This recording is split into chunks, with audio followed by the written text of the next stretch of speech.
Residents of a Maple Grove neighborhood are expressing their frustration over a vacant home. The home has been abandoned for the past 6 years, and in that time span, it's fallen into a state of disrepair.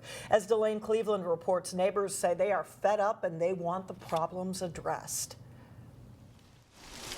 At the corner of 74th Place and Inland Lane in Maple Grove is the sort of home that anyone could love. It sits next to a park, and the trees in the yard have fall colors on full display. You can see the yard is obviously not cared for at all. But if you talk to Garrett Vincent, who lives next door, it's just a dump. I mean, I don't know how else to describe it. He has an entirely different take on the property. There's standing water in the basement. The entire house is covered in mold, and that's probably the worst thing about that house as far as a health issue goes. Vincent says the property's been vacant since 2010, the result of a tax forfeiture. It's a hazard. Much of the property maintenance has fallen on him and a neighbor. I would mow the back, Aaron next door would mow the front, and just try to keep it up, and we finally kind of got tired of that. He also got tired of people attempting to make themselves at home by kicking in the side door. We've seen teenagers and vagrants in and out of this house. I mean, it's clearly abandoned, and it just attracts, you know, people hanging out here that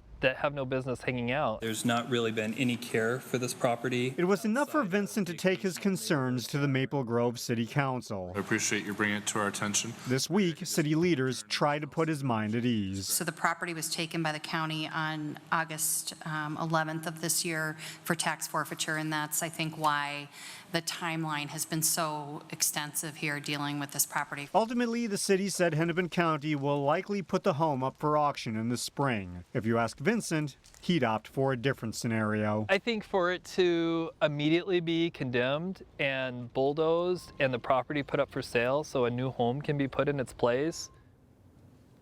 City officials say the problem with mold in the home isn't enough to where they can condemn the property and demolish it. Meanwhile, Hennepin County will have a meeting on November 3rd where they're likely to move forward with the process to sell the property. Alex? All right, thanks a lot, Delane.